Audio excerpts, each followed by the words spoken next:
Houston, Tranquility Base here. The Eagle has landed.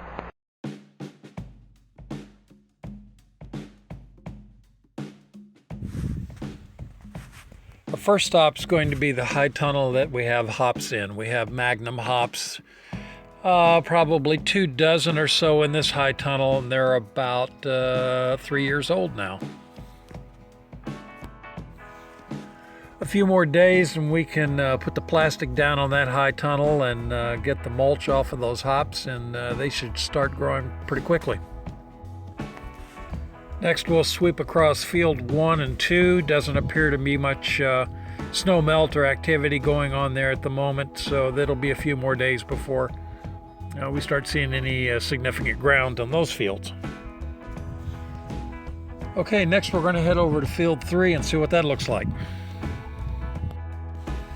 This field contains some Sarah Bernhardt's, Festiva Maxima, Coral Charm, what else? Charles White, and my favorite, Shawnee Chief. A little bit of bare ground starting to show up. Solar panels have really been doing a job. We have not had to turn on the generator since early part of February now. All of our power has been provided by by our 2 solar arrays. Now let's cross over the runway and go take a look at field 4.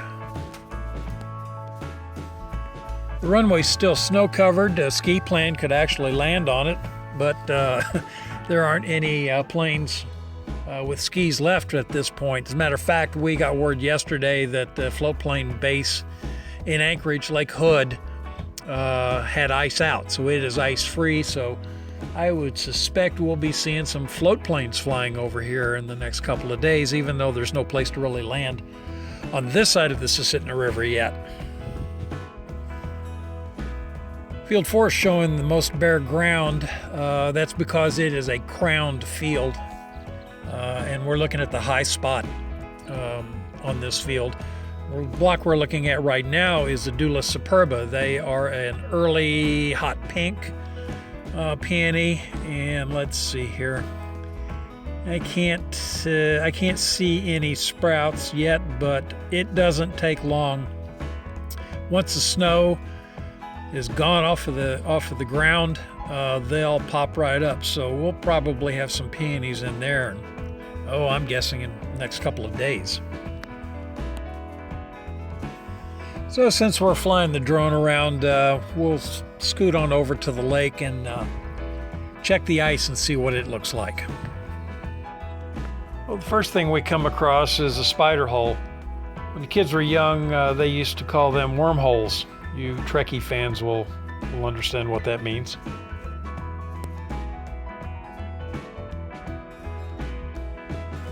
This is a view off of the west end of the lake into the marsh. It's melting pretty good right now.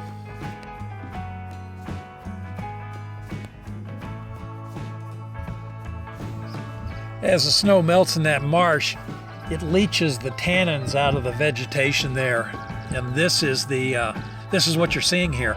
All that dark water is tannin-laden water or tinted water, and what stretches out in the foreground there is a walking trail that we maintain during the winter. I groom it all the way around the lake, and it's a walking trail for Paula and I. That's where we have our business meetings in the wintertime. So it seems to be stopping the movement of that brownish, brackish-colored water right now.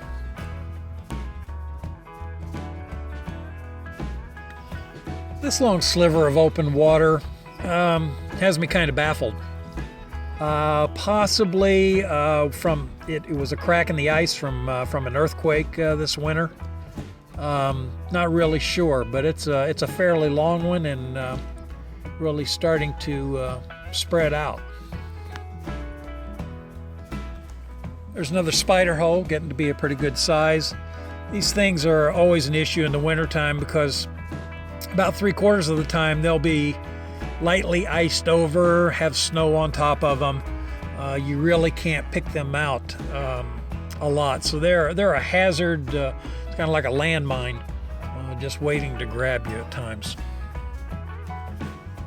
Okay, here we are. Drone's headed back to the farm, and we see some standing water now between the taxiway and the trail. You can really tell the difference in what has been groomed all winter long and what hasn't. The ice really builds up. If you continue to groom through the winter, you'll develop significantly more ice on the lake than anywhere else. And that's what you're seeing now. The melting is areas that was not groomed during the course of the winter.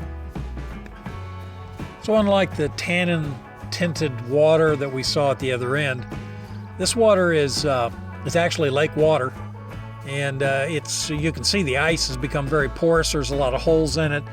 The water is much more clear here because it's just coming up through the holes in the ice now and sitting there waiting for the rest of that ice to melt.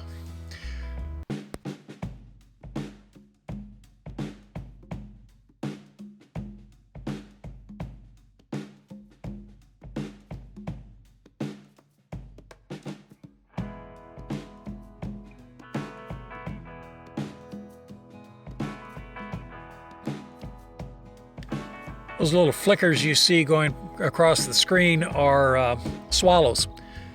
We have tree swallows and violet green swallows here, and they just returned a couple of days ago.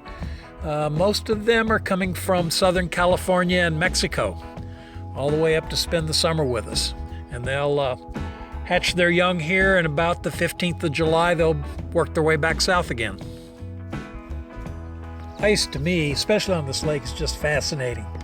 How it moves, how it forms, how it melts.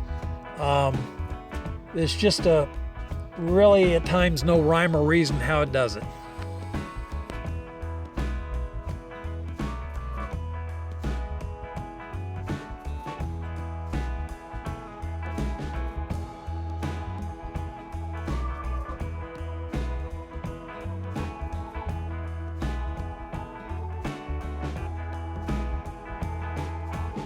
As the snow melts and fills the lake, the excess water will work its way out to Alexander Creek, down Alexander Creek to the Susitna River, and a few miles down the Susitna into the open ocean.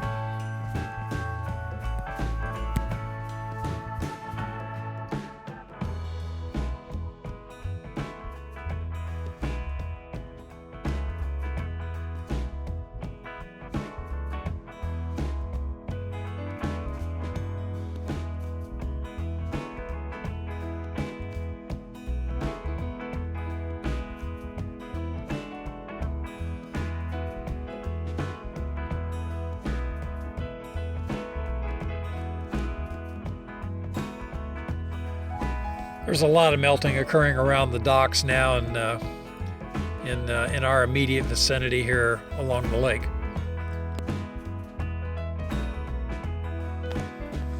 Water and wave action will actually eat up the ice faster than the sun will.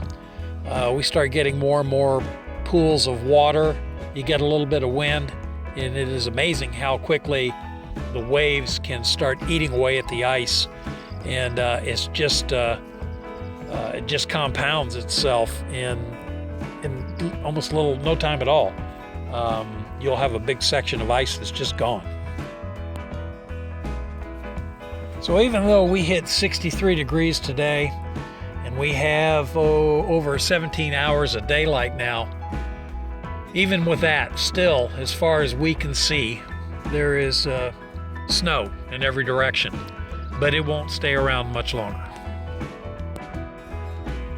We have had snow on the ground continuously since Thanksgiving. So it's obviously a long winter in Bush, Alaska.